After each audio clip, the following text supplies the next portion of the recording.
The Bible says in John 3 verse 16 that for God so loved the world that he gave his only begotten son, that whosoever believeth in him should not perish but have everlasting life. The question is, what is everlasting life? In this context, there are three kinds of life. The first one is bios, the second one is suke, and the third one is zoe. You see, bios is the animal life, that's the human life, that's flesh and blood.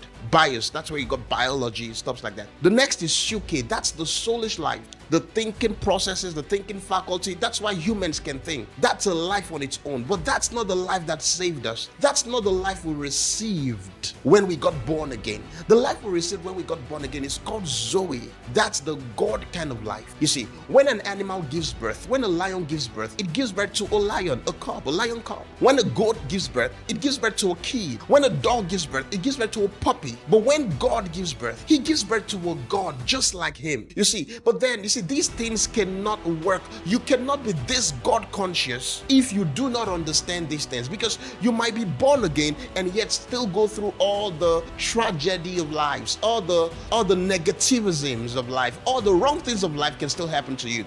But your consciousness of this life is what makes the difference. You've got to make up your mind today to be conscious of this life you receive. For instance, as a human, as a baby, you could not walk. But while you grew, you discovered that you could walk and you began to walk. But as a baby, you crawled at some point. You could not walk. But then you discovered the bios. You discovered the human nature. You see, the same way you can discover the God nature in you. You can speak to that sickness. You can speak to that business. You have the power to change things, because the life of God in you has the capacity to change whatsoever you want to change. Do not forget, if God created the world, you have the creative ability in you to create and recreate.